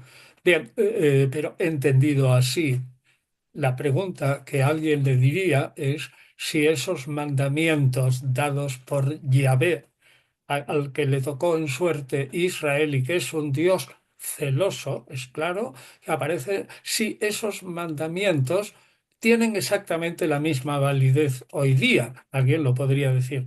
Es decir, que a mí pues no es el momento de ponerse a discutir eso, pero incluso la interpretación de esos mandamientos, es muy correcto lo que usted ha dicho en su momento, es exactamente eso. Pero con el tiempo ya puede quedar claro que la misma comunidad israelita lo formula de otra manera. Ojo, no nos vamos a meter aquí, que nos llevaría en una discusión. Repito, su formulación es exacta. No lo cumplimos. Bueno, muy bien, no cumplimos eso y tal. Muy bien, la Ya, mayoría... pero lo de escucho a Israel, que tanto se habla escucho a Israel, en realidad lo dice Moisés, no ningún otro. Bueno, escucha Israel. Yahvé es un Dios único, es decir, en realidad está peleando, como usted dice, para que los israelitas no reconozcan a otros dioses. Es decir, en el fondo de la Shema está la idea del problema del politeísmo de Israel. Totalmente cierto, sí, yo estoy de acuerdo con su argumentación. Bueno, muy bien, no cumplimos nada más que 7 movimientos, 7 mandamientos. Pues también estoy de acuerdo. Bueno, ¿y qué pasa? ¿Qué le importa eso a la gente de hoy? Pues probablemente nada. Pero es verdad, ¿eh? Lo que usted dice. Y me ha gustado la manera de exponerlo porque es claro, yo estoy de acuerdo. Ok, muchas gracias, doctor. Gracias a los compañeros que participaron en esta clase. Nos vemos el siguiente sábado en la clase número 40. Feliz año nuevo a todos. Nos vemos en enero del 2025. Igualmente, gracias, gracias, Que profesor. estén muy Feliz bien. año. Feliz año. Supongo, Gracias. Carla, supongo que hay que decir cuál es la clase siguiente, ¿no? La fecha. Ajá, Eh, Vamos a ver, yo tengo aquí la agenda del 2025. A mí me parece que no hay ningún inconveniente. para el sábado 4. Para el sábado 4 no hay ningún inconveniente de que haya clase. Yo Súper. lo apunto como que es la clase Sí, 40. Está la bien, clase ¿no? 40, sí, la primera del 2025. Vale, pues entonces queda clarísimo que el 4, sábado, clase 40. Gracias. Estén muy Gracias. bien. Feliz Gracias. Adiós. año, que la pasen bonito. Igualmente para ustedes. Igualmente. Gracias. Feliz año a todos. Feliz Feliz año. año. Guten Rutsch. Adiós.